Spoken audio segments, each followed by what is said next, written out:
our audience is largely wannabe entrepreneurs in India. And I feel like all of us have so much to learn from you because you've done it so many times over in so many different domains. Yeah. So we will speak to them today, and I will try and center all my questions in that direction so they can take advantage of this conversation and maybe take a chance and build something.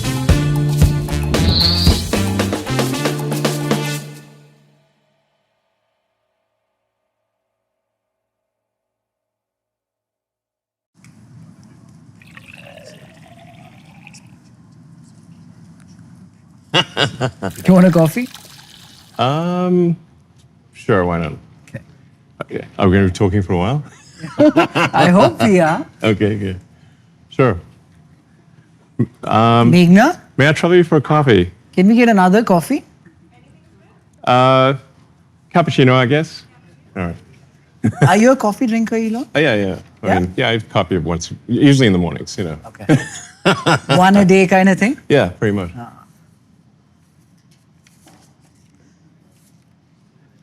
You want to wait for it? No, I'm good.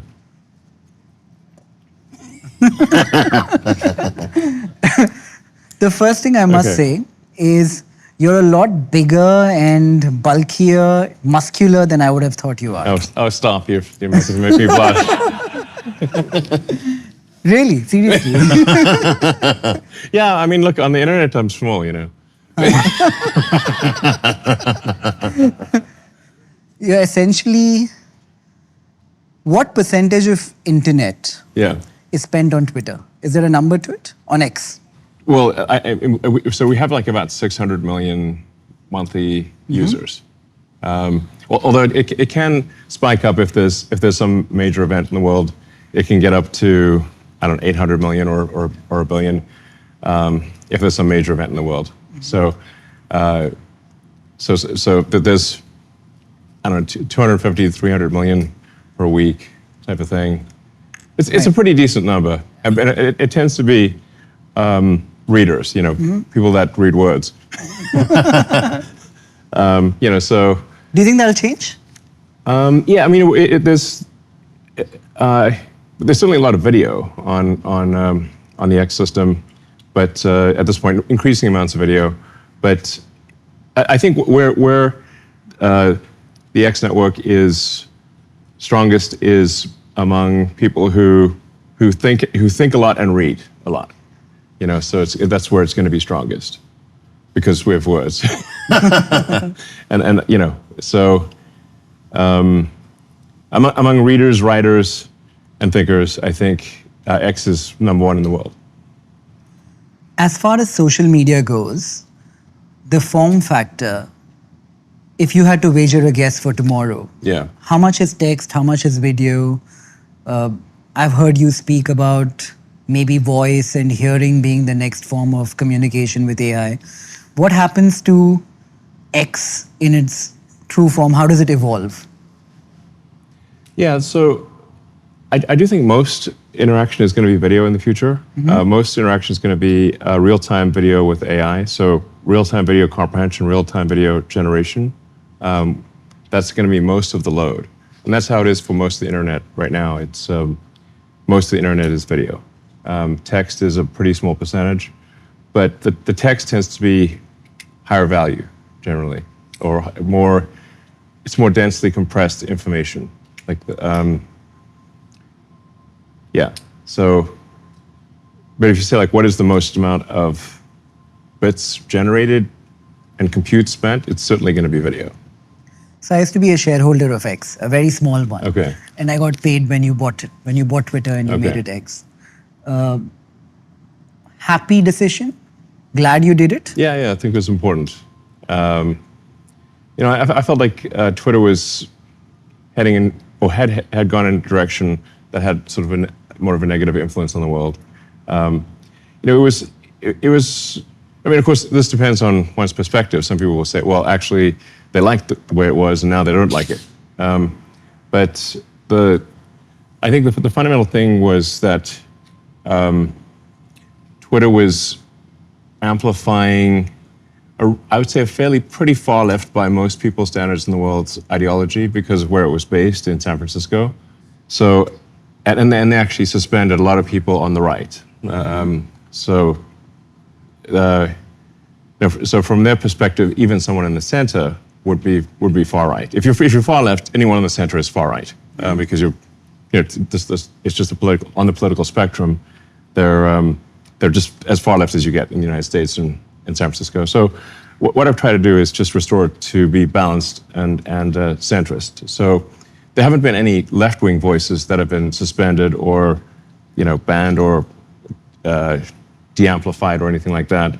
Now some of them have chosen to just go somewhere else. But at this point, it is the operating principle of the X system is to adhere to any country's laws, but not to put our thumb on the scale beyond the laws of a country.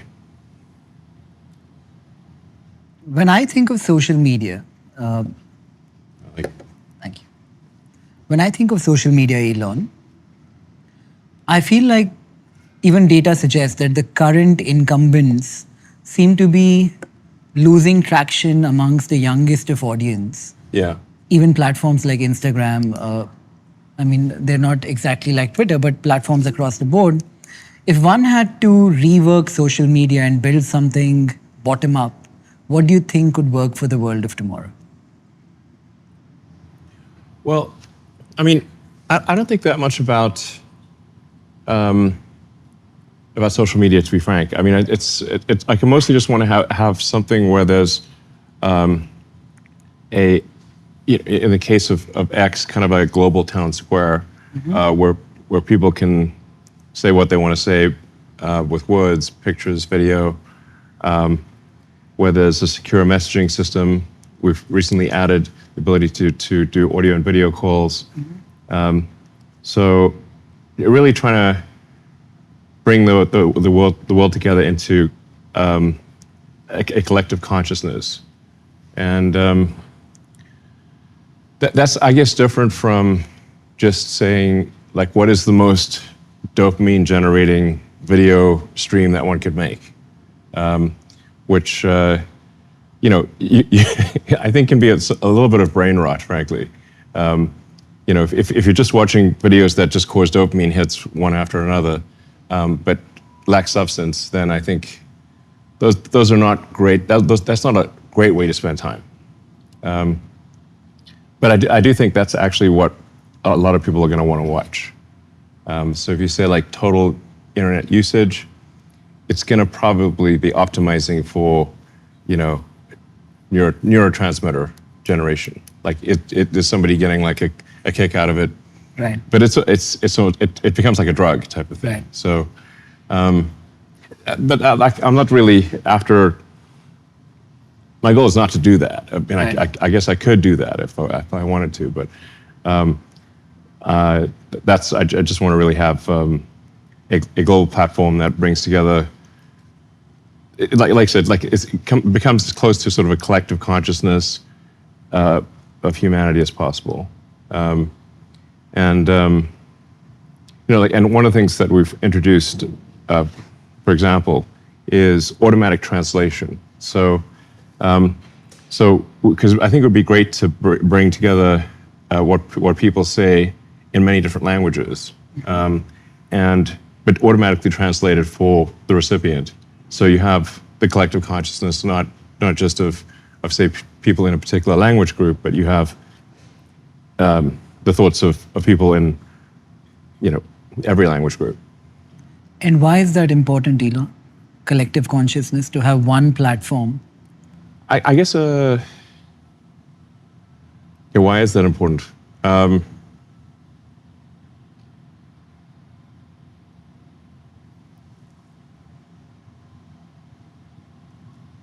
I guess it's. You could also say like why. If you consider humans, like humans are composed of around 30 to 40 trillion cells, and there's trillions of synapses in your mind. But but there's no the why of it. I mean, I guess it's just so we can increase our understanding, increase our understanding of the universe. So I guess I had this sort of question about what's the meaning of life. Like why is anything important? Why are we here? What's the origin of the universe? What is the end? What are the questions that we don't even know to ask? And probably the questions we don't even know to ask are the most important ones. So I'm just trying to, I guess, understand what's going on. What is going on in this reality? Is this reality? And, and where did you get when you asked, what is the point of life? Yeah, so I came to the conclusion that, which is somewhat in the Douglas Adams Hitchhiker's Guide to the Galaxy school of thought, which is 42. Yeah, he sort of Hitchhiker's Guide to the Galaxy is like a book on philosophy disguised as humor. Yeah, and that's where you get Earth turns out to be this computer to figure out the answer of the meaning of life. And it comes up with the answer 42. But then it's like, what the heck's 42 mean? And it turns out, well, actually the hard part is the question, not the answer. And for that, you need a much bigger computer than Earth. So basically what Douglas Adams was saying is that we actually don't know how to frame the questions properly. So I think by expanding the scope and scale of consciousness, we can better understand what questions to ask about the answer that is the universe. Do you believe the collective consciousness of society? When I was watching this movie recently called The Gladiator, Russell Crowe. Have you seen it? Yeah. In Gladiator in Rome, when people are fighting and the crowd is cheering when people kill each other, the collective is very much like the mob. It doesn't have nuance in its opinion per se. Well, that's a particular kind of mob. I mean, they're sort of going there to see people kill each other, Do you suspect the society we live in today is very different?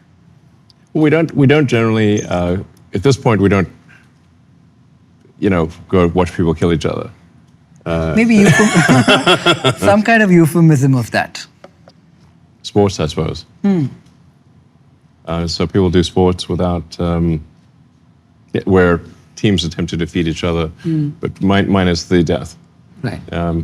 So just going back to the consideration of a human, we all started out as one cell, but now we are over 30 trillion cells.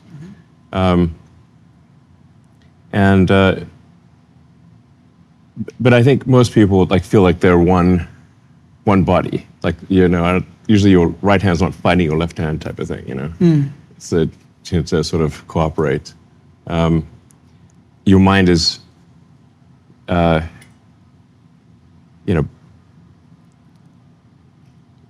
just a vast number of neurons.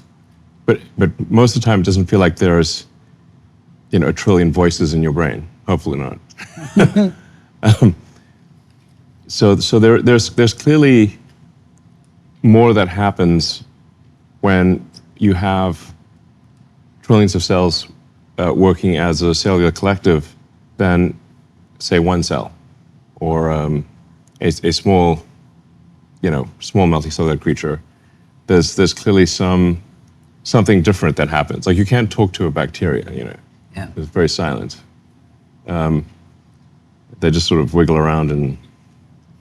From their perspective, I don't know. I was sort of, what is life like from the perspective of an amoeba, But I know you can't talk to an amoeba. Like they don't talk back.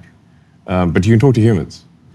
So there's just something obviously qualitatively, fundamentally different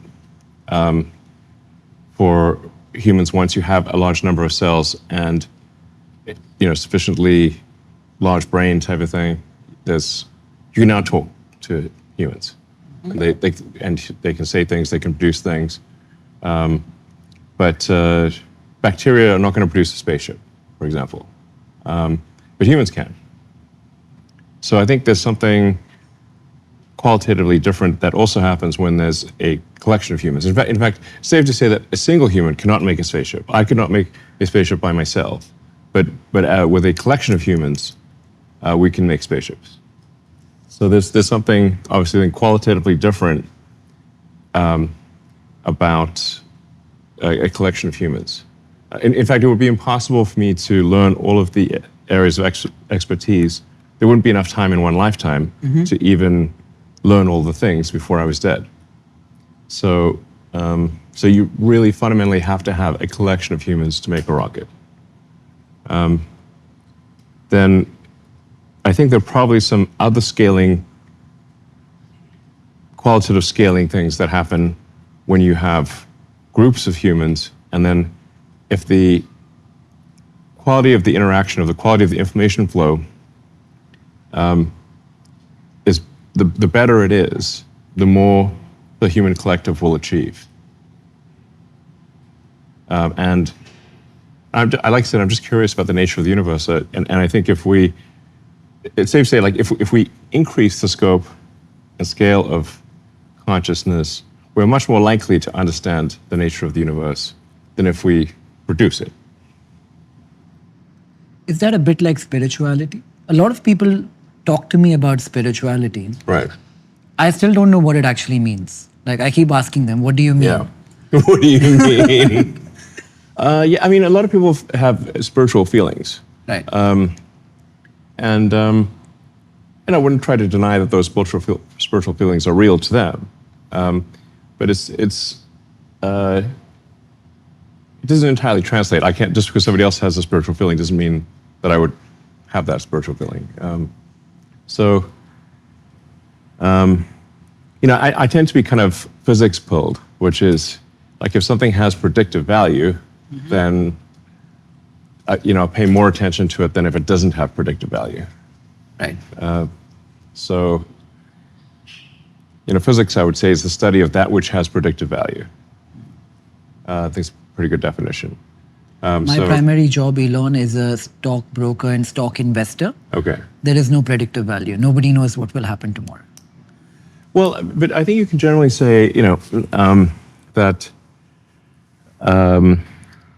if it's long term for a company, then you can say, like, well, do you like the products or services of that company, and is it likely to? Do you like the product roadmap? Do you like? It seems like they make great products, and they're likely to make great products in the future. If that's the case, then I would say that's probably a good company to invest in. And I think you also want to believe in the team. So if you're like, well, that's a talented and hardworking team. They make good products today. They seem to be still motivated to make things in the future. Then I'd say that's a good company to invest in. Fair point. Yeah, and now that won't solve for the daily fluctuations, which happen and sometimes are pretty extreme. But over time, that is the right way to invest in stocks, because a company is just a group of people assembled to create products and services. So you have to say, well, how good are those products and services? Are they likely to continue to improve in the future? If so, then you should buy the stock of that company, and then don't worry too much about the daily fluctuations. Right. What's got you most excited now, Elon, in terms of all that you're building? You're doing so much. So let me just preface and contextualize who is watching this. Our audience is largely wannabe entrepreneurs in India. Okay. Really ambitious, really hungry, want to take the risk and build something. And I feel like all of us have so much to learn from you because you've done it so many times over in so many different domains. Yeah. So we will speak to them today, and I will try and center all my questions in that direction so they can take advantage of this conversation and maybe take a chance and build something. Okay, sure. Yeah, I guess the most important thing to do is just make useful products and services. Which one of all the products and services that you're building has got you most excited today? Well, I think that there's increasingly a convergence actually between SpaceX and Tesla and xAI. In that if the future is solar-powered AI satellites, which it pretty much needs to be in order to harness a non-trivial amount of the energy of the sun, you have to move to solar-powered AI satellites in deep space, which somewhat is a confluence of Tesla expertise and SpaceX expertise, and xAI on the AI front. So it does feel like over time there's somewhat of a convergence there. But all the companies are doing great things. Very proud of the teams. They do great work. So we're making great progress with Tesla on the autonomous driving. I don't know if you've tried the self-driving. Mm-hmm. Have you tried it? I've tried it in the Waymo, not in the Tesla. Yeah, it's worth trying. We actually have it here in Austin, so you can. I'd love to try it. You can literally just download the Tesla app. Yeah. And I think it's open to anyone. Yeah. Definitely try it out. I mean, we know how it goes. But we've made a lot of progress with electric vehicles, with battery packs and solar, and very much so with self-driving. So basically, real-world AI. Tesla is the world leader in real-world AI, I would say. So, and then we're going to be making this robot Optimus, which is, starting production hopefully summer next year, at scale. And I think that's going to be pretty cool. That'll be like, I think everyone's going to want their own personal C-3PO, R2-D2, helper robot. Like, it would be pretty cool. And then SpaceX is doing great work with the Starlink program, providing low-cost, reliable internet throughout the world. Hopefully India. We'd love to be operating in India. That would be great. We're operating in 150 different countries now with Starlink. Can you give me a bit about Starlink and how the tech works? Because somebody I was speaking to, I don't know if you know this company called Meter out of San Francisco. They're trying to replace network engineers. But don't know it now. So he was telling me about how in densely populated areas, Starlink works differently than it might be in a place with not as many people. Can you explain how it works? Yeah, so Starlink, there's several thousand satellites in low Earth orbit, and they're moving around 25 times the speed of sound in these, they're zipping around the Earth, basically. And they're at an altitude of about 550 kilometers, which is called generally low Earth orbit. Because they're at low Earth orbit, the latency is low. Like the distance, because the distance is not that far compared to a geostationary satellite, 36,000 kilometers. So you've got thousands of satellites providing low latency, high-speed internet throughout the world, and they are interconnected as well. So there are laser links between the satellites, so it forms sort of a laser mesh, so that if let's say if cables are damaged or cut, like fiber cables, the satellites can communicate between each other and provide connectivity even if the cables are cut. So, for example, when the Red Sea cables were cut, I think a few months ago, the Starlink satellite network continued to function without a hitch. So it's particularly helpful for disaster areas. So if an area has been hit with some kind of natural disaster, floods or fires or earthquakes, that tends to damage the ground infrastructure. But the Starlink satellites still work. So, and generally, whenever there's some sort of natural disaster somewhere, we always provide people with free Starlink internet connectivity. We don't want to charge, we don't take advantage of a tragic situation. So, always, if there's natural disasters, we're like, okay, it's free during the natural disaster. We don't want to say like, put a paywall up while somebody's trying to get help. That would be wrong. So that's it's a very robust system. It's complementary to ground systems because the satellite beams work best in sparsely populated areas, but because you've got a satellite beam, it's a pretty big beam, so you have a fixed number of users per beam. So it tends to be very complementary to the ground-based cellular systems because those are very good in cities because you've got these cell towers that are only a kilometer apart type of thing, but cell towers tend to be inefficient in the countryside. So in rural areas is where you tend to have the worst internet because it's very very expensive and difficult to do all the fiber optic cables or to have high bandwidth cellular towers. So Starlink is very complementary to the existing telecom companies. It basically tends to serve the least served, which I think is good. Will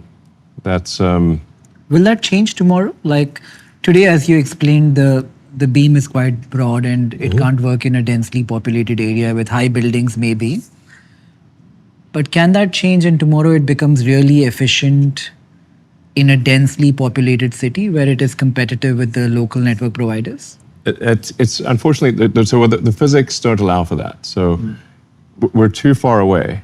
So at 550 kilometers, and even if we try to reduce it, which about as low as we can go is about 350 kilometers, still very far away. You can think of like a flashlight, which is, that flashlight's got a cone, and that cone is coming at, today it's 550 kilometers. In the future, we're trying to get down to 350 kilometers, but we can't beat something that's 1 kilometer away, which the cell tower, physics is not on our side here. Right. So it's not physically possible for Starlink to serve densely populated cities. Like you can serve a little bit, maybe 1% of the population. And sometimes people get, even in crowded cities, there might be, no fiber link up their road. Like sometimes somebody's on a cul-de-sac or something, or in a place in cities, there's sometimes underserved areas for random reasons. And so Starlink can serve, like I said, maybe 1% or 2% of a densely populated city. But it can be much more effective in, like I said, in rural areas where the internet connection is much worse. And often people either have sometimes no access to internet, or it's extremely expensive, or the quality is not very good. So, if I were to ask you to wager a guess, Elon, do you think India will go down the path of urbanization like China did, with more people moving in from rural economies to urban centers? Or do you think we'll beat the trend? I suppose some amount of that has happened, right? I'm curious to sort of ask you some questions as well. Because of course, isn't that the trend, or is it not the trend in India? It is the trend largely. Okay. I think a little bit changed during COVID when a lot of urbanization slowed down, and that was not organic. It was very artificially manifested. Right. But one does question that with AI, if productivity were to go up, and I heard you speak about UHI instead of UBI. Yeah. I think it will be universal high income.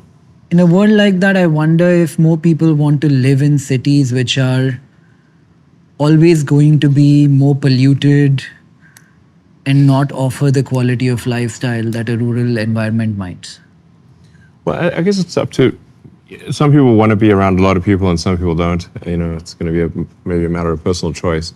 But I think in the future, it won't be, I think it won't be the case that you have to be in a city for a job. Right. Because I think my prediction is in the future working will be optional. Right.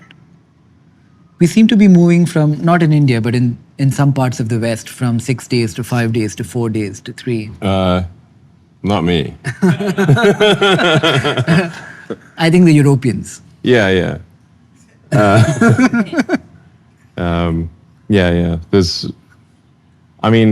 I think if you're trying to make a startup succeed or you're trying to make a company do very difficult things, then you definitely need to put in serious hours. I think that's how it goes. And if we were to move from 5 to 4 to 3 days, how do you think society changes? When people have to work half the week, what do they do with the other half? Well, I think it'll actually be that people don't have to work at all. And it may not be that far in the future. Maybe only, 10, I'd say less than 20 years. My prediction is in less than 20 years, working will be optional. Working at all will be optional. Like a hobby, pretty much.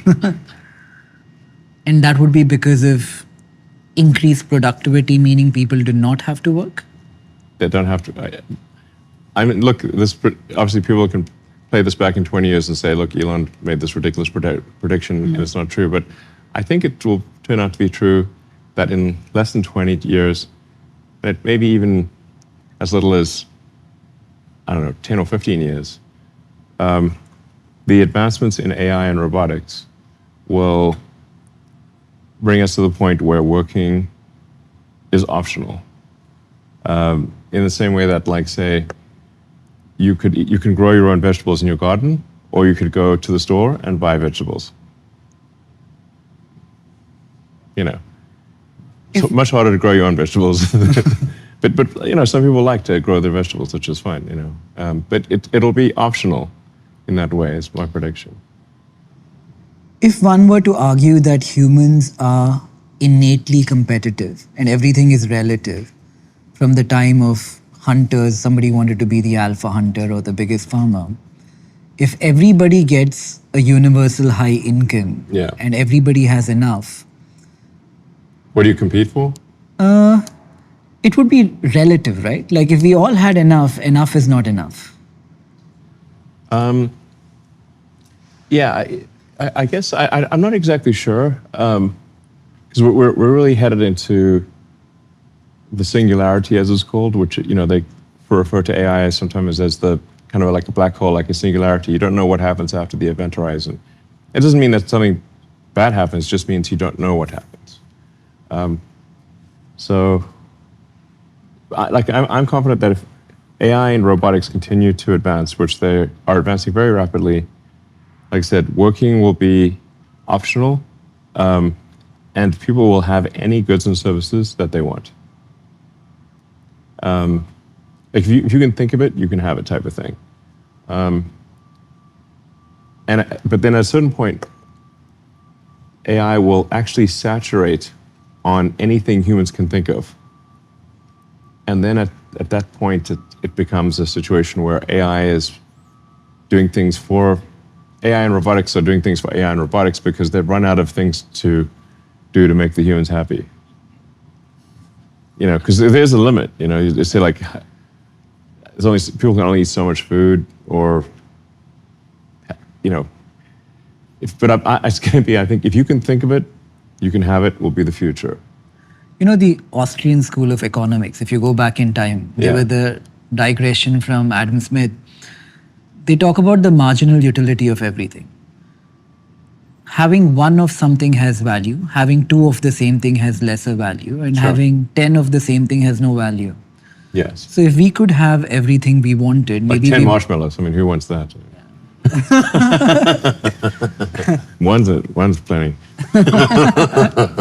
They say the marshmallow test. You're like, you can have 2 marshmallows later, or 1 marshmallow now, and I'm like, I'll have 1 marshmallow. I don't want 2 marshmallows. That's interesting.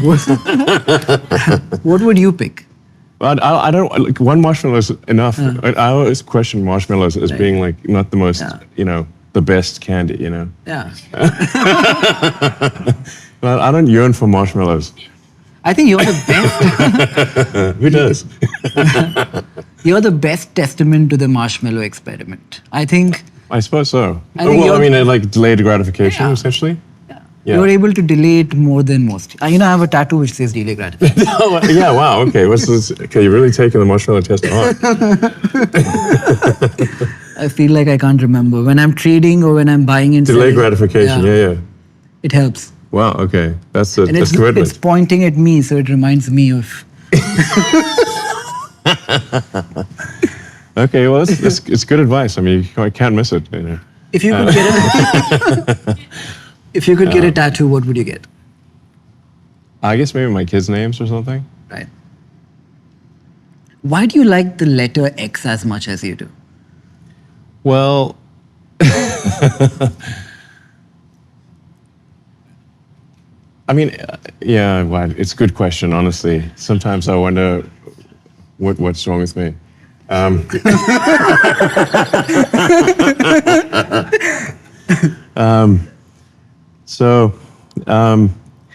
mean, it started off with where I think, so way back in ancient times, in '99, the pre-Cambrian era when there were only sponges, there were only 3 one-letter domain names, and I think it's X, Q, and Z, and I was like, okay, I want to create this place where it's the financial crossroads, or like the financial exchange, It's essentially solving money from an information theory standpoint, where the current banking system is a large number of heterogeneous databases with batch processing that are not secure. And if we could have a sort of a single database that was real time and secure, that would be more efficient from an information theory standpoint than a large number of heterogeneous databases that batch process very slowly, insecurely. So that was sort of X.com way back in the day, which kind of became PayPal, and then and it was acquired by eBay. And then someone reached out from eBay and said, "Hey, do you want to buy the domain name back?" And I was like, "Sure." And so I had the domain name for quite a while. And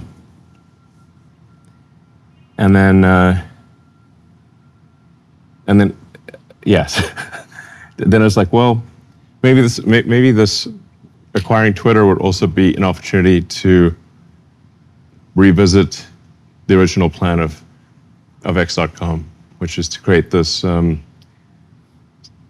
clearinghouse of financial transactions, like basically to create a more efficient money database, is a way to think about it. Is like people, like money is really an information system for labor allocation. Like people sometimes think money is power in and of itself, but it doesn't really. If there's no labor to allocate, it's meaningless. So if you were to be on a desert island with $1 trillion, dollars or whatever, it doesn't matter. Oh yeah, right. Why speculate when it can be real? I just hope I don't end up on the desert island. It's not going to be very useful to me. But it illustrates my point that if you're stranded on a desert island with $1 trillion, it's not useful because there's no labor to allocate. You just allocate yourself. So it's this long-winded way of saying that it's just really like I'm just kind of slowly revisiting this idea that I had 25 years ago to create a more efficient money database. And if that's successful, people will use it, and if it's not successful, they won't use it. And then I also like the idea of like sort of having a unified app or website or whatever where you can do you can do anything you want there. So sort of China has this with WeChat, Right. somewhat, where you can exchange information, you can publish information, you can exchange money, you can, people kind of live their life on WeChat in China. It's quite useful, but there's no real WeChat outside of China. So it's kind of WeChat plus, I'd say, is the idea for X. Anyway, so then Space Exploration Technologies is the full name of the company, but it's that's too much, that's a mouthful. So I was we'll just call it SpaceX, like FedEx for space. It just happens to have an X in the, because exploration has an X, but, and I was well, I like the idea of capitalizing the X just artistically. So then that's why it's SpaceX. But, and then, what else we got? I got a kid. He's called X2. But his mother is the one that named him X. And I said, people are really going to think I've got to think about X if we name our kid X2, And I said to her, look, I do have X.com, So people are going to really think I've got somewhat of a fetish for this letter. But she said, no, she likes X and she wants to call him X. I'm like, okay. Is this a new thing or have you had it growing up? No, I'm saying it's somewhat of a coincidence, not everything's called X. I mean, there's no X's in Tesla, What do you think money will be in the future, Elon? I think long term, I think money disappears as a concept. Honestly, it's kind of strange, but in a future where anyone can have anything, I think you no longer need money as a database for labor allocation. If AI and robotics are big enough to satisfy all human needs, then money is no longer, its relevance declines dramatically. I'm not sure we will have it. So, the best sort of imagining of this future that I've read is from Ian Banks, the culture books. So I recommend people read the culture books. In this sort of far future of the culture books, they don't have money either. And everyone can pretty much have whatever they want. So there's still some fundamental currencies, if you will, that are physics-based. So energy is the true currency. This is why I said Bitcoin is based on energy. You can't legislate energy. You can't just, pass a law and suddenly have a lot of energy. It's very difficult to generate energy, or especially to harness energy in a useful way to do useful work. So I think that probably we won't have money, and probably we'll just have energy, power generation as the de facto currency. So, I mean, I think one way to frame civilizational progress is the percentage completion on the Kardashev scale. So, Kardashev 1 is what percentage of a planet's energy are you successfully turning into useful work? And I'm maybe paraphrasing here a little bit, but the Kardashev 2 would be what percentage of the sun's energy are you converting into useful work? Kardashev 3 would be what percentage of the galaxy are you converting into useful work? So things really, I think, become energy-based. But if you have solar-powered AI satellites, energy is also free and abundant, because we'll never be able to utilize all the solar energy available to us. So it can't be a store of wealth, essentially, in that sense, can it? There's not really, you can't really store wealth in like, you can only, you can accumulate numbers in currently you can accumulate numbers in a database that allow you to to some degree, to incent the behavior of other humans in particular directions. Yeah. And I guess people call that wealth. But again, if there's no humans around, there's no wealth accumulation is meaningless. This is a digression, but if you were to consider food as the energy for a human to thrive. Yeah, food is energy. It's literally got calories, just means energy. Yeah. So can a farm which is self-sustaining be a commodity that is? I'm not sure what that means, but you know, there's. I think at a certain point you do complete the cycle where, and I think at a certain point you decouple from the sort of conventional economy if you have AI and robots producing chips and solar panels, and mining resources in order to make chips and robots, in order to make, you sort of complete that cycle. Once that cycle is complete, I think that's the point at which you decouple from the monetary system. Is that the way forward for the US by virtue of how much debt they have today? Do they deflate away their currency and transition into this new form and lead that push because it would make more sense to them? Well, in this future that I'm talking about, the notion of countries becomes sort of anachronistic. Do you believe in it today?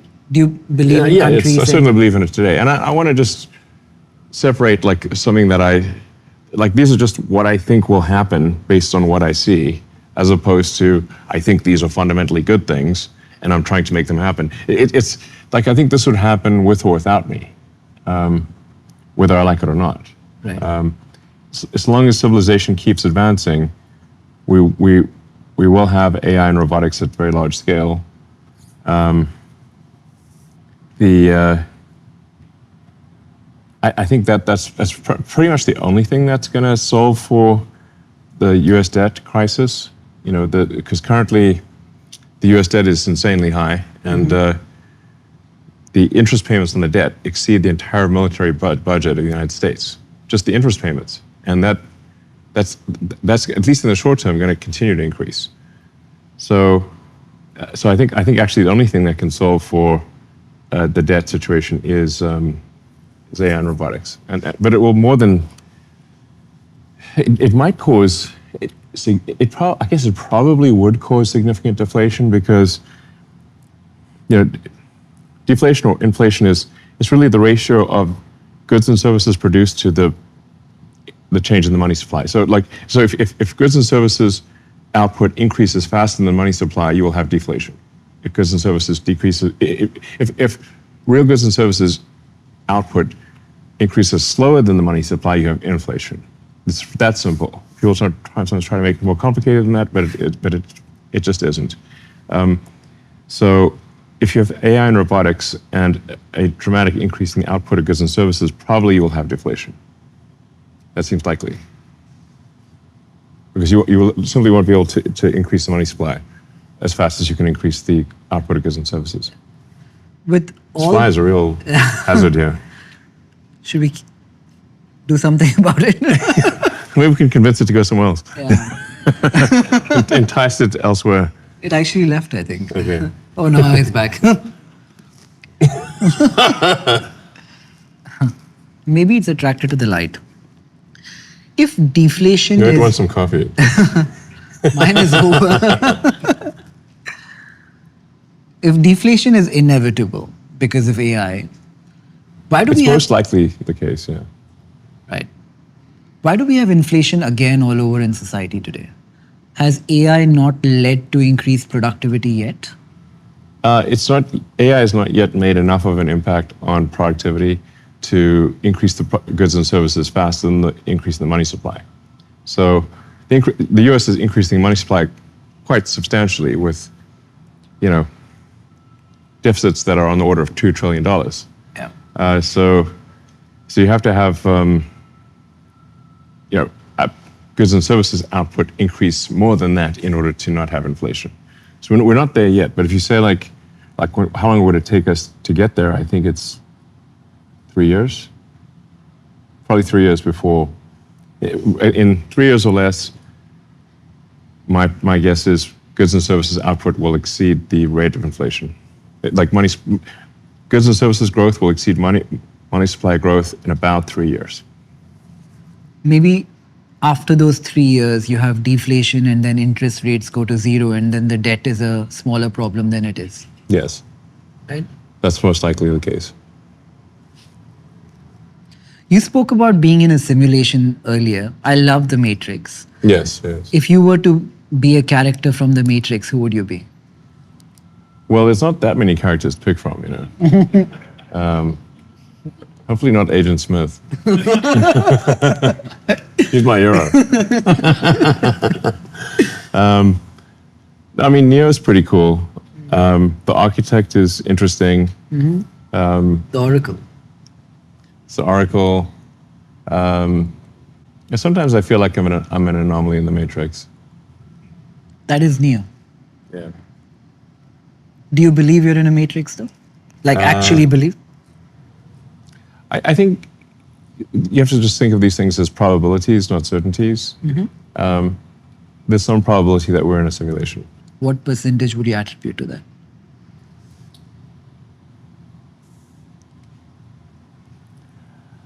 Probably pretty high. I would say it's pretty high. Yeah? Yeah. So one way to think of this is to say, if you look at the advancement of video games, in our lifetime, or at least in my lifetime, it's gone from very simple video games where you've got, like Pong, you've got two rectangles and a square, just batting it back and forth, to photorealistic, real-time games with millions of people playing simultaneously. And that's happened just in the span of 50 years. So if that trend continues, video games will be indistinguishable from reality. Right. And we're also going to have very intelligent characters, like non-player characters in these video games. Think of how sophisticated the conversations are you can have with an AI today, and that's only going to get more sophisticated. You'll be able to have conversations that are more complex and more sophisticated than almost any human conversation. Maybe any. So then the future, if civilization continues, will be millions, maybe billions of photorealistic, like indistinguishable from reality video games, and with characters in those video games that are very deep, and where the dialogue is not pre-programmed. That's for sure what's going to happen in this level of the simulation, if you could call it. So then what are the odds that we're in base reality, and that this has not happened before? If I were to buy into that and assume that we are in a simulation, as Neo of the story, what do you know that I don't and I can learn from? I think most likely, if outside the simulation would be less interesting than in the simulation, because we're most likely a distillation of what's interesting, because that's what we do that's what we do in our reality. And then I do also have a theory, which is like the most interesting outcome is the most likely outcome, as seen by a third party, the gods or God of the simulation. Because when we do simulations, when humans do simulations, we stop those simulations that are not interesting. So like if SpaceX is doing simulations of rocket flights, the boring ones we discard because they're just not, we don't learn anything from those. Or when Tesla is doing simulations for self-driving, Tesla's actually looking for the most interesting corner cases, because the normal stuff, we already have plenty of data on, driving on a straight road on a sunny day. We don't need more of that. We need like heavy weather conditions on a small windy road with two cars that are, coming at each other with a almost head-on collision. We need like weird stuff, basically, interesting stuff. So I think that from a Darwinian perspective, the simulations most likely to survive are going to be the ones that are the most interesting simulations, which therefore means that the most interesting outcome is the most likely. And the people who simulated our world, if one were to extrapolate, they themselves might in turn be in another simulation. Yes. And there could be many layers of simulation. Yes. Beyond all of these layers of simulation, do you think there's something? I read somewhere that you used to ascribe to Spinoza's God in a way. No man in the sky. I was really just pointing out that you don't have to have. It's like one of the things Spinoza was saying is that you can have morals in the absolute. You don't need to have morals to be handed to you. It's like the question is, can morality exist outside of a religious context? And Spinoza was arguing that it can.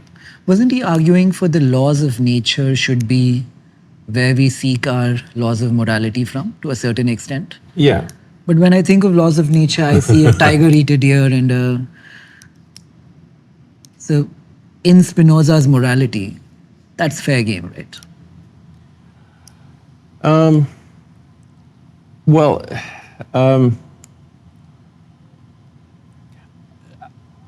You can. I think there's a lot of things you can take from Spinoza, but the only point I was making in referencing Spinoza was that you can have a set of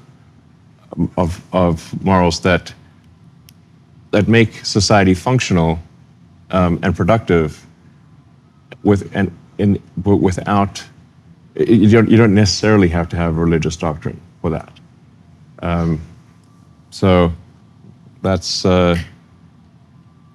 yeah. I think that's the main thing I was trying to say there. Like I don't think people just if somebody is, it doesn't, if there's not like a commandment not to kill, like people, it doesn't mean somebody's, without that they will run around murdering people, It's like you don't have to have a commandment not to kill. Have you played GTA? A religious edict to run around killing people. I actually, I've only played a little bit of GTA because I didn't like the fact that, like in GTA 5, you literally can't progress unless you kill the police. And I'm like, this doesn't work for me. I actually don't like killing the NPCs in the video games. That's not my thing, So actually, I didn't like GTA because I actually stopped when it said the only way to proceed is to shoot at the police. I'm like, I don't want to do that. Maybe that's why us as the NPCs of our simulation are not dying. Maybe. Anyway, I think you can just sort of say there's some common sense things that, any civilization that runs around, where people just murder each other wantonly, is not going to be a very successful one. You seem to be changing a bit towards religion, though. Faith. Like, off late, you've said a bunch of things which are pro-religion almost. Not pro-religion, but on those lines.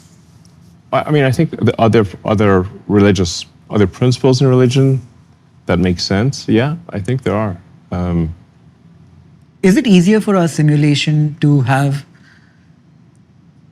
a pro-religion projection for the world that we live in? We become more relatable? It's easier? Well, which religion, though? Any, depending on where you live. So pick one, It's pretty rare that kids are said, which religion would you like, It's pretty rare. I don't know too many situations where kids were offered like, like what do you want to major in type of thing. It's usually like you get given a religion by your parents and your community. So,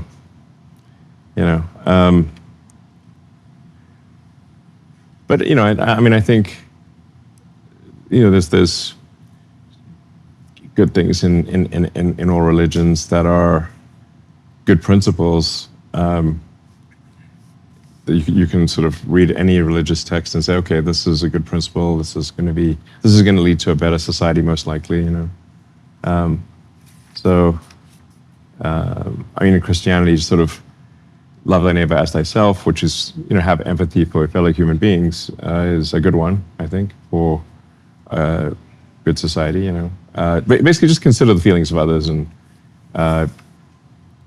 treat other people as you would like to be treated. If you had to resketch the world, Elon, think morality, politics, economy, how would you change the world we live in today? If you had to have Elon's simulation of things.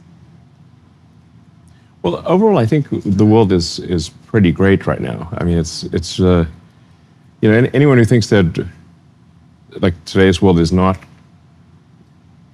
that great, I think they're not going to be excellent students of history, because if you if you read a lot of history, you're like, wow, there's a lot of misery back then. I mean, it used to be that people would be dropping dead of the plague all the time. Par for the course. Just be like a good year back in the day would be like not that many people died of the plague or starvation or being killed by another tribe. Mm-hmm. It's like that was a good year. We only lost 10% of the population. I think like 100 years ago we lived up until 35 or 40, right? We had very high infant mortality. Yeah.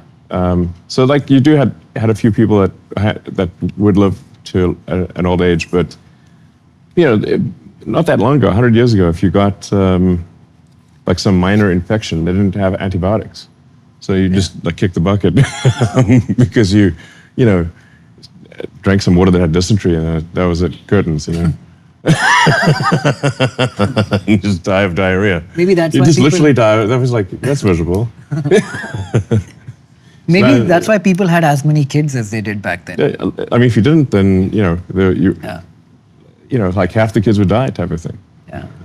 So you have a lot of kids now. Yeah. That's with true. Multiple like partners. An army. Yeah. I'm trying to get an entire Roman legion.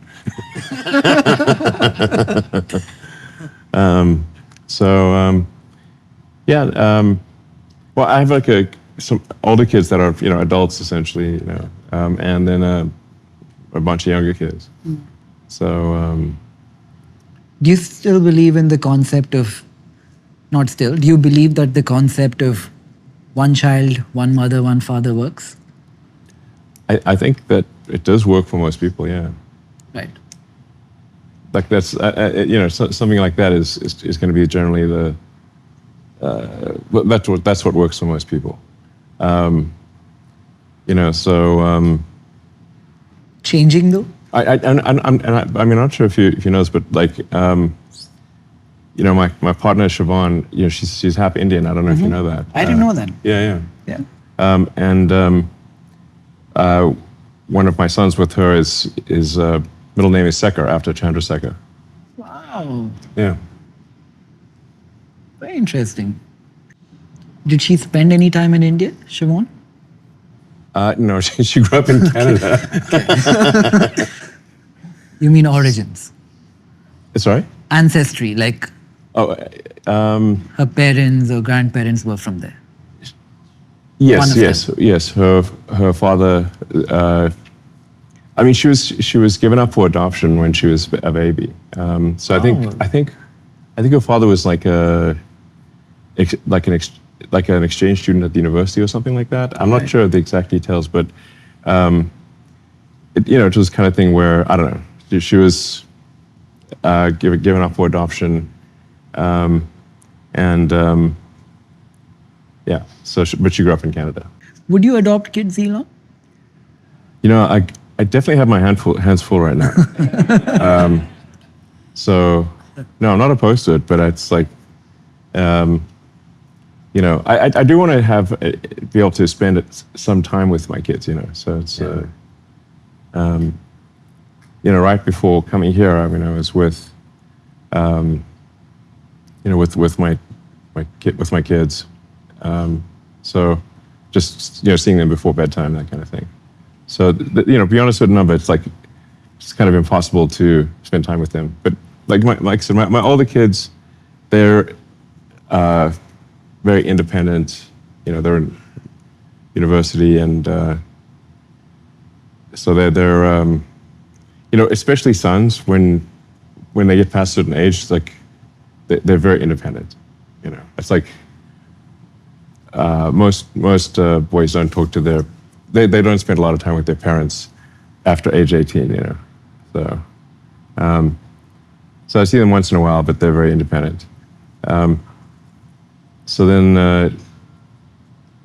you know, I can only have enough kids on the young side that like it's where it's humanly possible to spend time with them.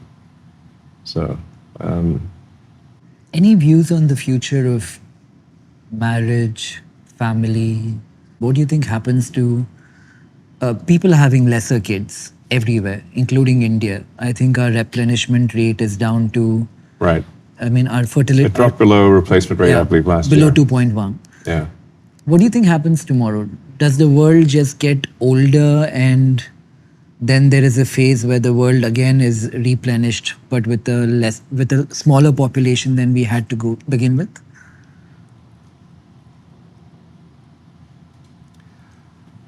I mean, I do worry about the population decline. This is a big problem. Why is that? Well, I don't want humanity to disappear. But a decline and disappear are completely different things, right? Well, if the trend continues, we disappear. But also going back to, you know, my philosophy, if you will, which is that we want to expand consciousness, then fewer humans is worse because we have less consciousness. Do you think consciousness will go up by virtue of the number of people in there? Yes. I mean, just like consciousness increases from a single cell creature to, you know, a 30 trillion cell creature, we're more conscious than a bacteria. At least it seems that way. So a larger, you know, human population will have increased consciousness. We're more likely to understand the answers to the nature of the universe if we have a lot more people than if we have fewer. Right. I don't have kids. Well, it's maybe you should. Yeah. A lot of people tell me I should. You won't regret it. What's the best thing about having kids? Well, I mean, you've got this. I mean, you've got this little creature that loves you, and you love this little creature, and I don't know. You kind of see the world through their eyes as they, you know, as they grow up, and the conscious awareness increases. You know, from a baby that has no idea what's going on, can't survive by itself, can't even walk around, can't talk, to, you know, they start walking, then talking, and then having interesting thoughts, and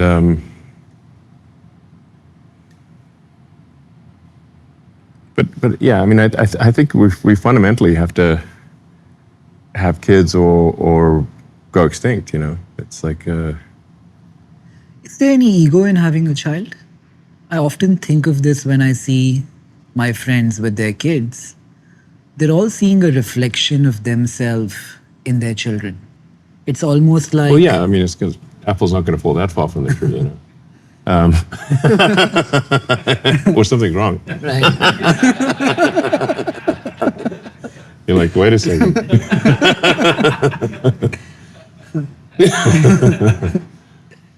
Yeah. I'll give you the example of a friend of mine who has a child, and each time the child does something good, Yeah. there is almost a sense of ownership and pride where his ego is satiated because the kid is like an extension of himself. So is it validation? Well, kids are going to be like, half you genetically, and then, to the degree that they're like growing up around you, there's going to be some transfer of, I don't know, understanding. Like they're going to learn from you. So then, obviously kids are just, going to be just half you from a hardware standpoint, and and then like, I don't know, some portion you from a software standpoint.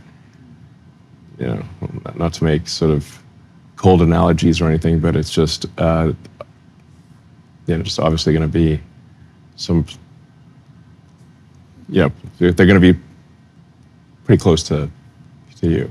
Do you pick a side in the nature versus nurture debate? I think there's hardware and software, and it's a false dichotomy, essentially. At least there's, once you understand that a human is, like, there's a bone structure, there's a muscle structure, there's a if you think of the brain as somewhat of a biological computer, there's a circuit efficient, there's a number of circuits question and circuit efficiency from a strength and dexterity standpoint. There's a speed at which the muscles can actuate and the reactions can take place.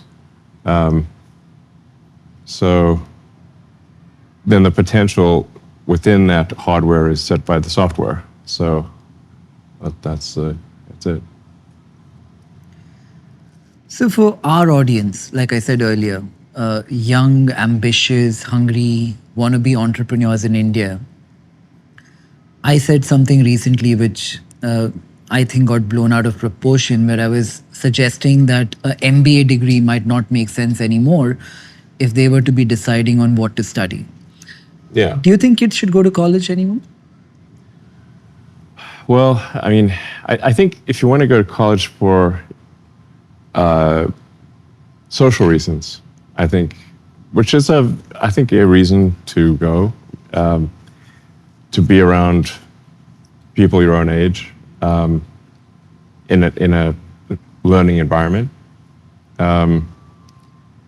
Will these skills be necessary in the future? Probably not, because we're going to be in like a post-work society. But I think if something's of interest, it's fine to go and study that. To study the sciences, the arts and sciences. Is college a bit too generalized and not specific from that lens? No, I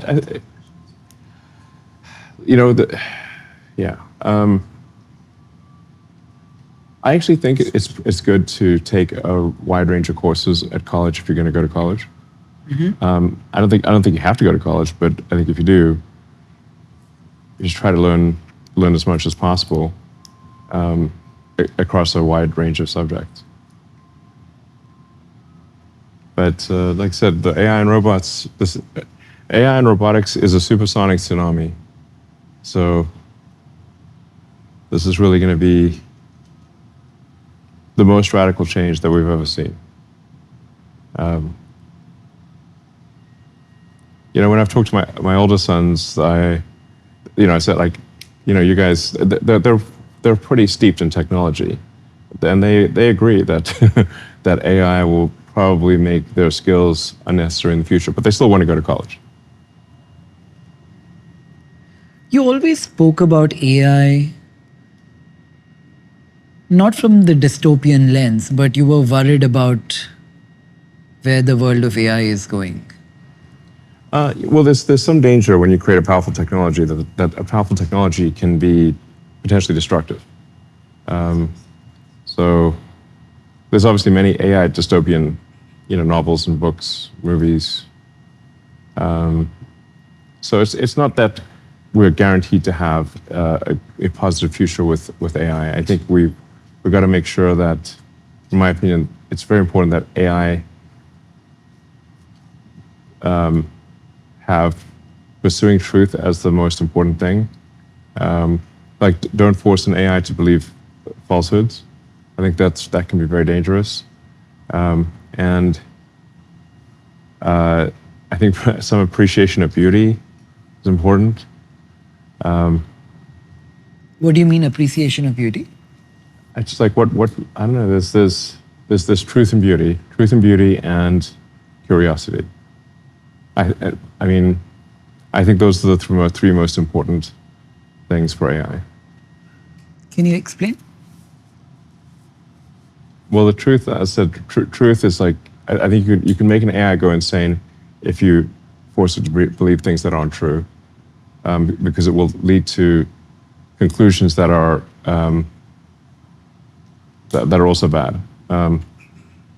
So, and I like Voltaire's statement that, and I'm somewhat paraphrasing, but those who believe in absurdities can commit atrocities, because if you believe in something that's just absurd, then that can lead you to sort of doing things that don't seem like atrocities to you, but and that can happen in a very bad way with AI potentially.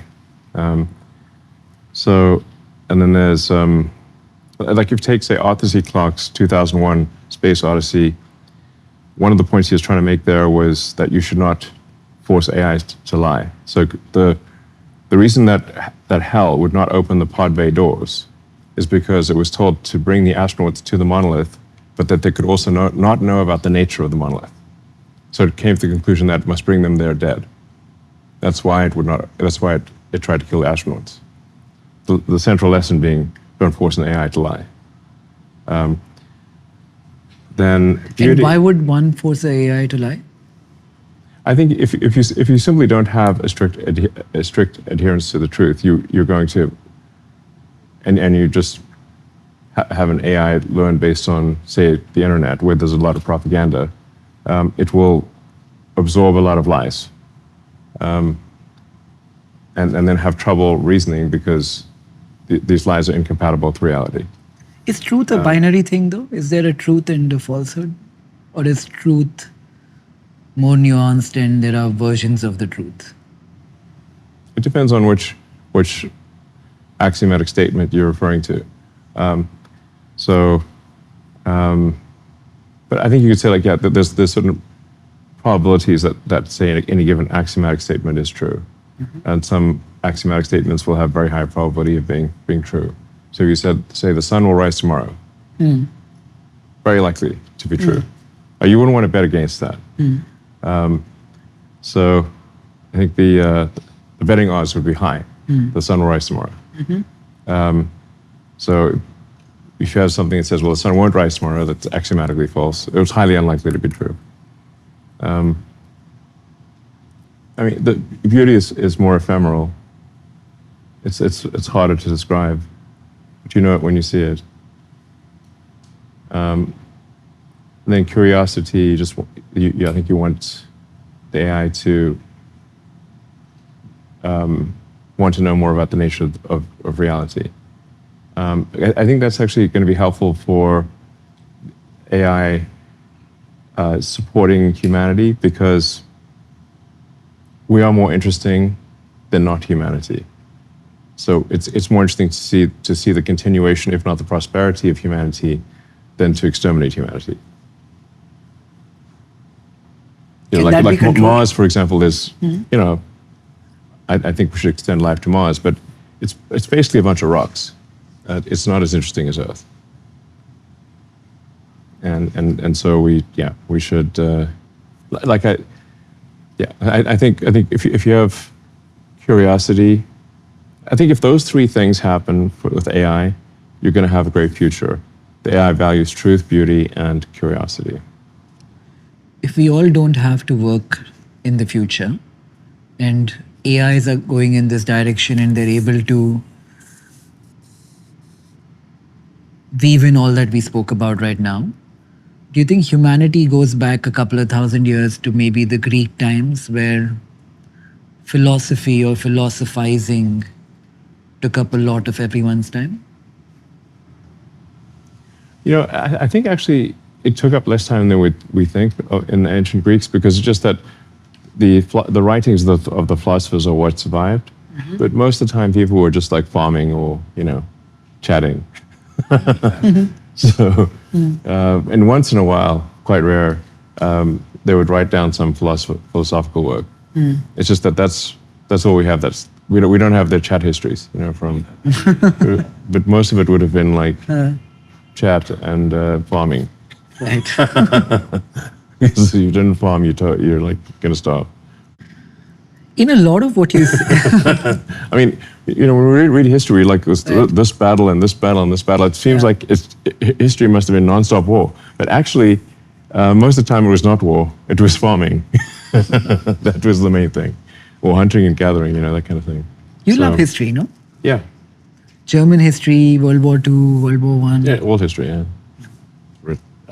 I generally try to listen to read as many history books and listen to as many history podcasts as possible. Anything you'd like to recommend?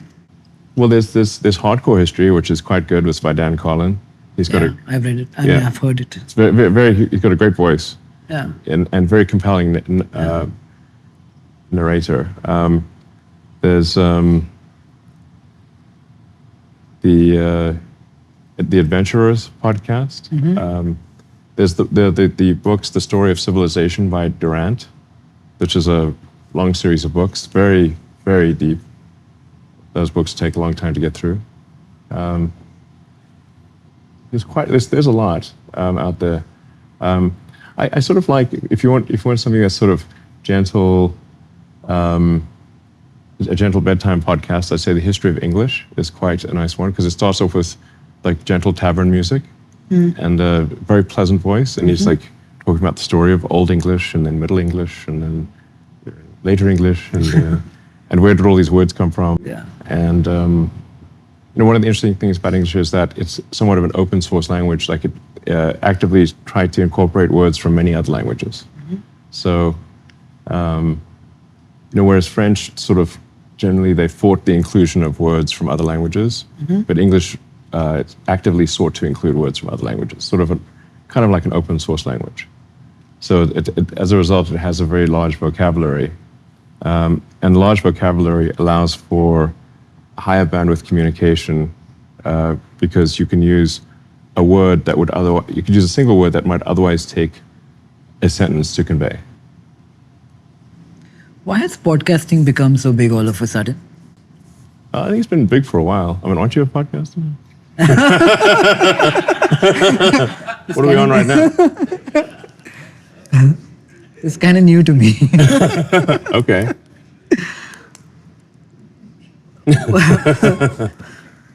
I was having this conversation with the YouTube CEO and the Netflix CEO, and we were debating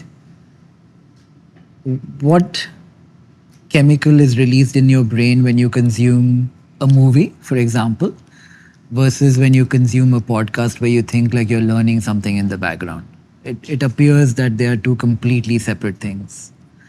What do you think will happen tomorrow to content, movies, podcasting, music? I think it's going to be overwhelmingly AI generated. Yeah? Yeah. Real time movies and video games. Real time video generation, I think, is where things are headed. The nuance of having a scarred human being who you can resonate with in a manner that you can't with a AI, for example. The novelty AI could certainly emulate a scarred human being quite well. Yeah. I mean, the AI video generation that I'm seeing at XAI and from others is pretty impressive.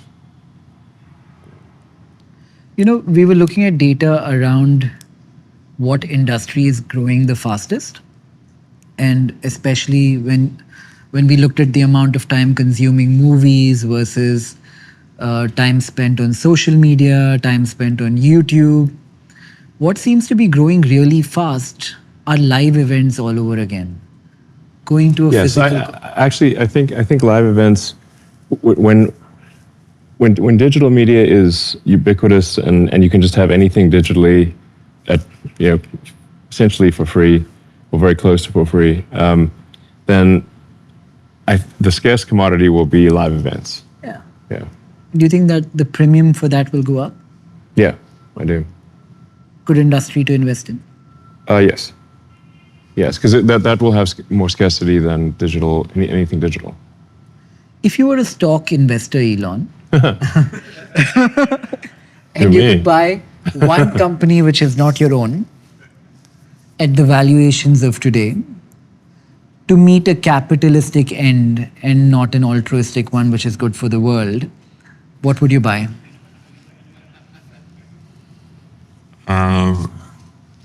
I mean, I don't really, buy stocks.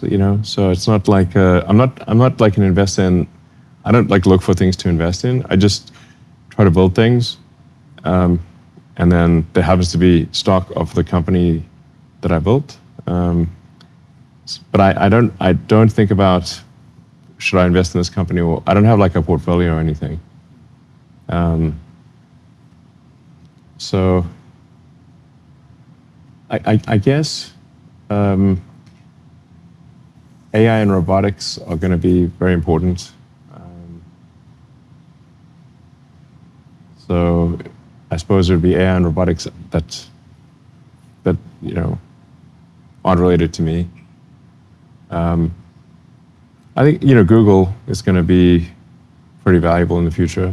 They've laid the groundwork for an immense amount of value creation from an AI standpoint. NVIDIA is obvious at this point. I mean, there's an argument that companies that do AI and robotics and maybe space flight are going to be overwhelmingly almost all the value. So the output of goods and services from AI and robotics is so high that it will dwarf everything else. The world seems to be moving to a place where everybody loves David and hates Goliath. Why? I mean, he's the one that got the stone in the forehead, Yeah. Which honestly, that was just a big mistake. You should have, either cover yourself entirely with armor, and make sure you've got a missile weapon of some kind. Otherwise, your opponent is just obviously going to take a kite the boss strategy. Just kite the boss. I mean, you can run around in a thong with it doesn't matter. It's never going to catch you. Yeah. Of all the people, you're as much at risk of being looked upon as Goliath. Okay. Especially the weekend after hopefully nobody hits me with a stone in the forehead, Especially Look, I'm not going to trundle around in the desert with too much armor, It's too hard. Yeah. After the last weekend. Yeah. Yeah.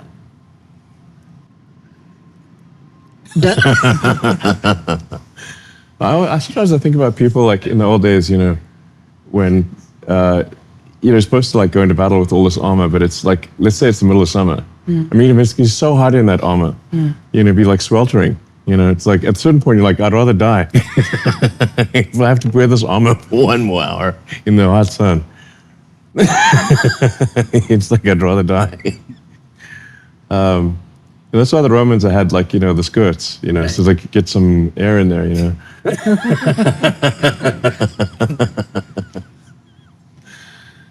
Let's say you have to go to the bathroom and you're in armor. I mean, it's going to be pretty difficult. What are you going to do? Pause for a minute, take your armor off. That's why the Romans had the skirts, so it makes, going to the bathroom at least manageable. You often make jokes. Me? Yeah, I like humor. One could argue I think we should legalize humor. What do you think? Controversial stance. Is comedy going to be really hard for AI to get? Probably the last thing.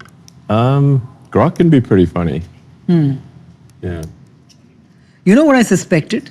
Like, this is a far off extrapolation, but when I see you make jokes on on X and on interviews that you do, at some point I was like, maybe Elon has a model he's running in private and he's testing out comedy.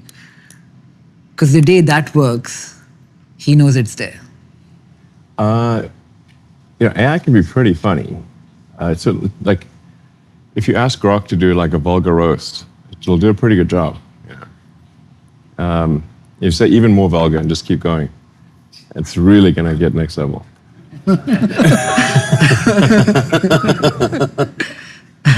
It's going to do unspeakable, like say, vulgar roast yourself on Grok and it's going to do unspeakable things to you. What kind of comedy do you like? I guess I like absurdist humor. Comedy always had like a Monty place. Python or something like that. Comedy always had a place in society wherein the role of the jester was so important to every kingdom because they said things in a funny way that could not be said in a straight way. Yeah, I guess so. I mean, we should have more jesters. Yeah.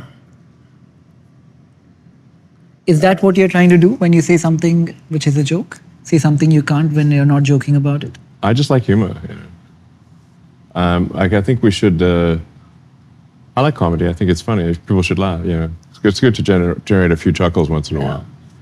Yeah. It's rather. I mean, we don't want to have a humorless society. We're dry. When you So dry. when you have a friend, Elon. Who, me? Yeah, I mean. Are you saying I have a friend? When you hang out with your friends, who are you? Like, I know the. I wish I had friends, honestly. No, I do have friends. Actually. Yeah. I think so. I hope so. Yeah, sure. It's we have a good laugh. Yeah. What does it look like? Like, every group has a dynamic. We talk words, We eat food sometimes. Once in a while we swim in the pool. Normal things, I think. There's a limited, what are the things that one can do with friends, Chat. Discuss, the nature of the universe. What do you emotionally get out of friendship? I don't know. I think the same thing anyone else would get out of friendship. You want to have like an emotional connection with other people, and you want to. I don't know. You want to talk about various subjects and. Yeah, I mean, I generally talk about. I mean, a wide range of things about the nature of the universe. I mean, a lot of philosophical discussions. Although we have come to the conclusion that we should not talk about AI or the simulation at parties because we just talk about it too much. It's kind of a buzzkill at times. So. I can't remember who it was, Aristotle or Plato. They had a framework for how to pick a friend based on respect and mutual admiration, but people don't pick friends like that. Even me, I feel like I pick my friends based on people who say and think in a manner that I can resonate with. Sure. I wouldn't pick a far out there contrarian to my own belief systems as a friend because it would get tiring. Hanging out would get tiring. Sure. Are you like that? Do you pick friends who think like you, or do you look for the one who can debate you and be a contrarian to you?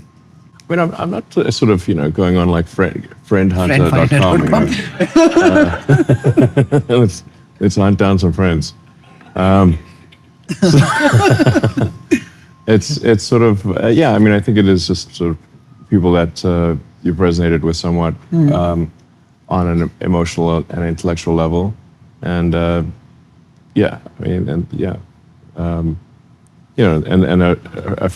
guess a friend is someone who's going to support you in difficult times. I suppose a friend in need is a friend indeed. If someone's still supporting you when the chips are down, that's a friend. If somebody's not supporting you, or if somebody's only there's fair weather friends are useless. They're not real friends. So, everyone likes you when the chips are up, but who likes you when the chips are down? With someone who has as many chips as you, would it matter? I mean, it's relative, With that particular it's not just a chips thing. It's just like a I mean, there's sort of popularity waxes and wanes. This is interesting. Does it wax and wane only by virtue of the number of chips, or also by virtue of proximity to power, and which one is bigger of the two?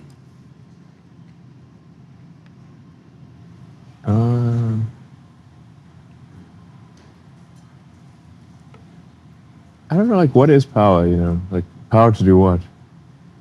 I would think in the traditional sense, elected power, position. You mean how many gigawatts or whatever? More like how many watts? It's the voltage and amperage, Don't touch the wires. Don't put a fork in the power outlet. You'll get a real feeling for power if you do that.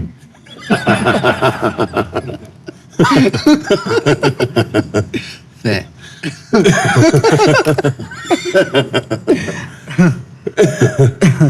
Yeah, it's going to be very visceral,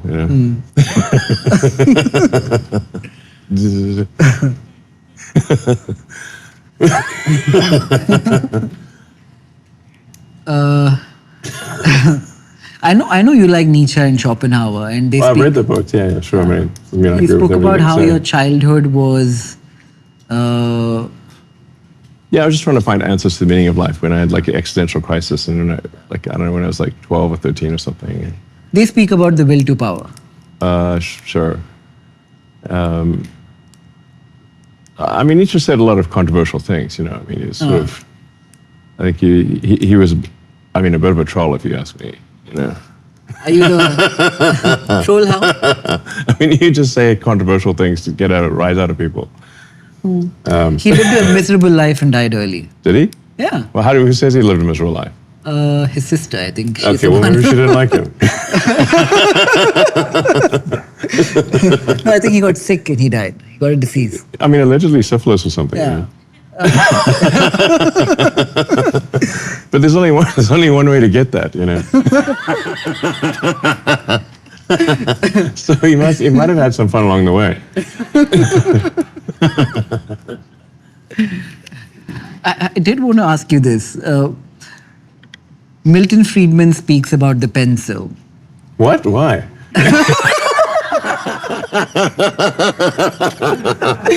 Why does he go on about pencils? I have to say that after Nietzsche and syphilis. Why is it Milton Friedman keeps talking about pencils? There he goes again with the pencils. He won't stop. I swear to God, if I hear Milton talks about pencil one more time, I'm going to lose my mind. He just rabbits on about pencils all day. Don't even mention crayons. What I find interesting about his pencil argument Yeah. No, it's very difficult to make a pencil, in one place. Think of all the things you have to do to make a pencil. Yeah. Like the lead comes from a country, the wood comes from another country, the rubber from another. You've always been against tariffs, but... I think there's generally free trade is more efficient, Tariffs tend to create distortions in markets and generally, like, you think about any given thing. So, like, would you want tariffs between you and everyone else at an individual level? That would make life very difficult. Would you want tariffs between each city? No, that would be very annoying. Would you want tariffs between each state within the United States? Like, no, that would be disastrous for the economy. So then why do you want tariffs between countries? I agree. Yeah. How do you think? How do you think this plays out? What happens next?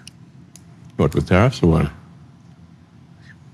I mean, the president has made it clear he loves tariffs. I've tried to dissuade him from this point of view, but unsuccessfully. Yeah. Fair. Yeah. The relationship between business and politics. I was having this conversation with someone and we were thinking, how many large, really big, profitable businesses have been built in the last few decades without access to politics? And okay. Like, I don't know. Probably a lot. I don't know. Yeah. Not everything needs politics. Yeah. I think once you get to a certain scale, politics finds you. It's quite unpleasant. I was reading this book about Michelangelo, and he's the Teenage Mutant Ninja Turtles. I used to watch that when I was a kid. I used to love it. It's quite compelling. Yeah, I used to love it. Yeah, Michelangelo, Leonardo, Raphael, and who's the fourth one? Donatello. Yes. Yeah. No, but about the sculptor, the artist. And when he was sculpting David, a politician comes up to him and says the nose is too big. So you know what Michelangelo does? Total power. So Michelangelo pretended to work from his scaffolding and threw some dust down, but didn't change anything. And he said, okay, done. And the politician walked away happy. Is that how you deal with politics sometimes? I've generally found that when I get involved in politics, it ends up badly.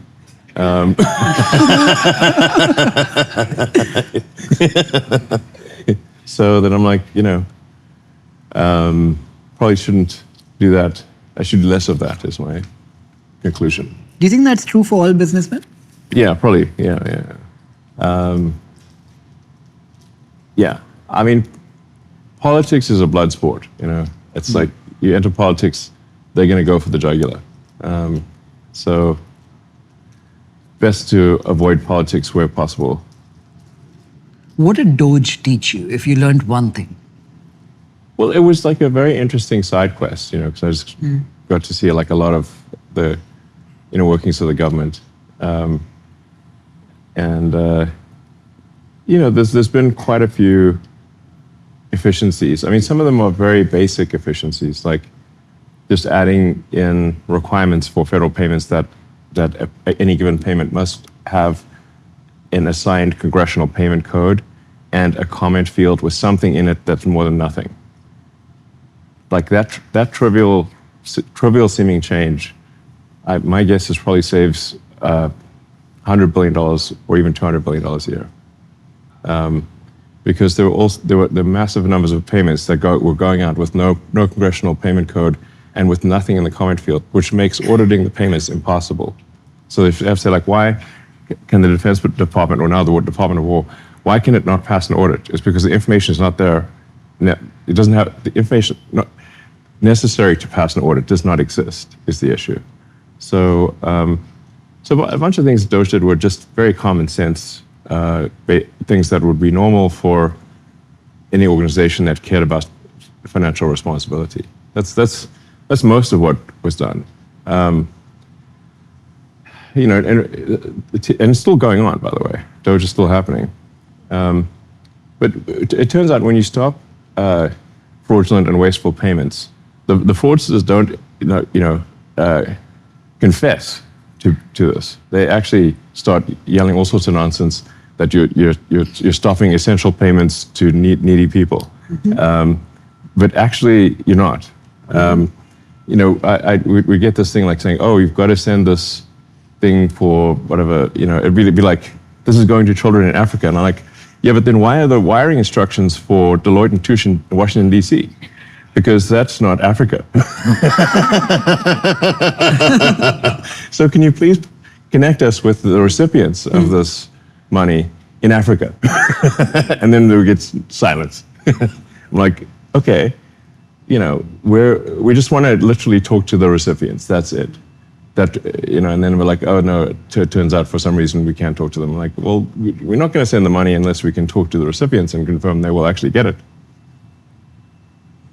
And then that's sort of, fraudsters necessarily will come up with a very, sympathetic argument. They're not going to say, give us the money for fraud. That's not going to be what they say, obviously. They're going to try to make these sympathetic sounding arguments that are false. They're going to start an NGO and then... Yeah, they're going to see NGO. It's going to be like the Save the Baby Pandas NGO, which is like, who doesn't want to save the baby pandas? They're adorable. But then it turns out no pandas are being saved, okay, in this thing. It's just going to it's just corruption, essentially. And you're like, well, can you send us a picture of the panda? And like, no. Okay. Well, how do we know it's going to the pandas then? Right. That's what I'm saying. So, what do you think of philanthropy? Yeah, I think we should. Well, I mean, I agree with love of humanity, and I think we should try to do things that help our fellow human beings. But it's very hard. Like, if you care about the reality of goodness, rather than simply the perception of it, it's very difficult to give away money well. So I have a large foundation, but I don't put my name on it, and I don't, in fact, I say I don't want my name on anything. But the biggest challenge I find with my foundation is try to give money away in a way that is truly beneficial to people. It's very easy to give money away to get the appearance of goodness. It is very difficult to give money away for the reality of goodness. Very difficult. For a long time, the US had a lot of immigration, like really smart people coming into the country. Yes. We back home in India called it the brain drain. Right. All our Indian origin CEOs in Western companies. Yes, I think America has benefited immensely from talented Indians that have come to America. That seems to be changing now, though. Yeah, I mean, America's been an immense beneficiary of talent from India. Yeah. Why has that narrative changed of late? And America seems to have become anti-immigration to a certain extent. Like, I was passing immigration and I was worried if they'd stop me a couple of days ago. Well, I think there's different schools of thought. It's not like unanimous, but under the Biden administration, it was basically a total free-for-all with like no border controls, which, unless you've got border controls, you're not a country. So you had massive amounts of illegal immigration under Biden, and it actually, it also had like somewhat of a negative selection effect. So if there's a massive financial incentive to come to the US illegally and get all these government benefits, then you're going to necessarily create a diffusion gradient for people to come to the US. It's an incentive structure. And so I think that obviously made no sense. Like, you got to have border controls. It's kind of ridiculous not to.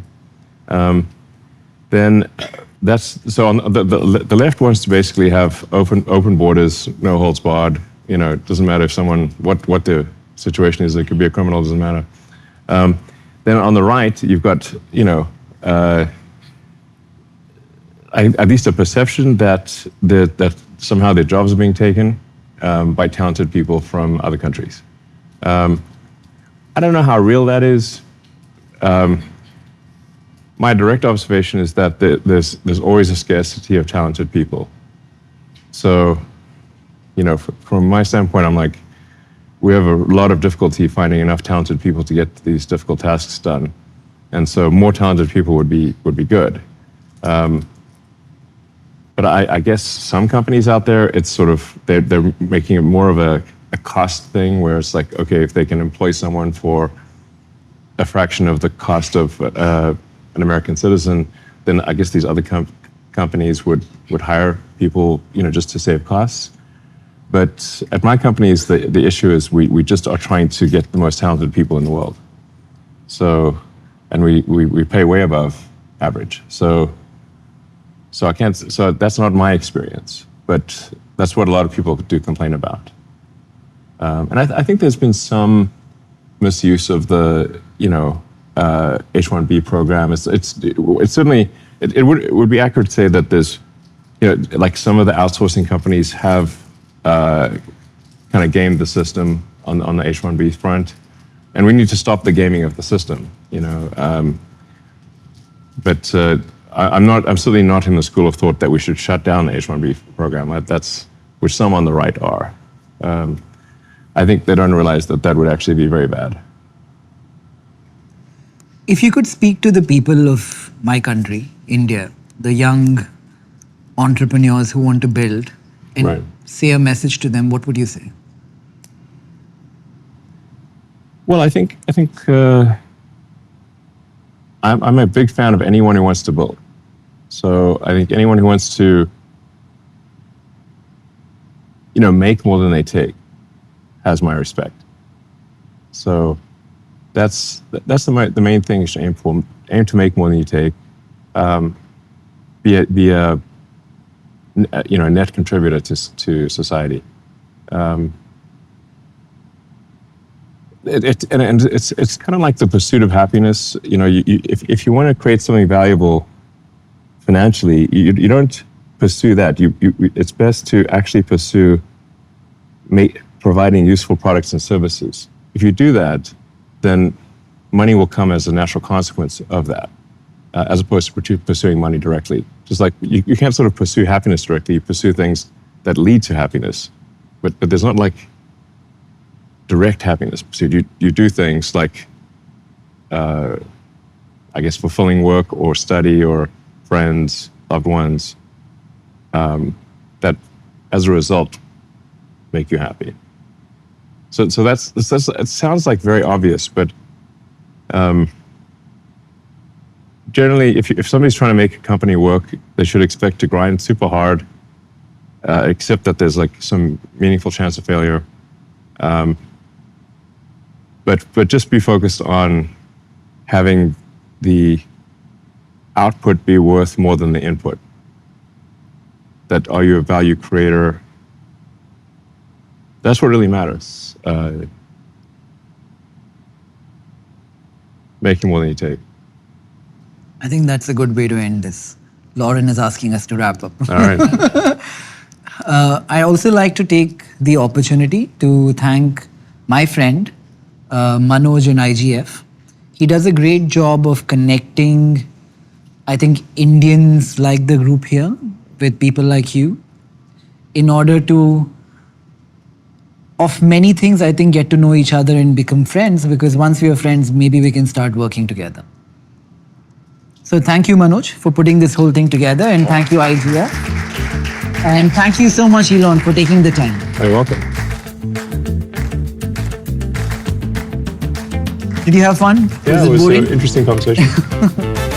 Sometimes I take these answers out of context, but I think it was a good conversation.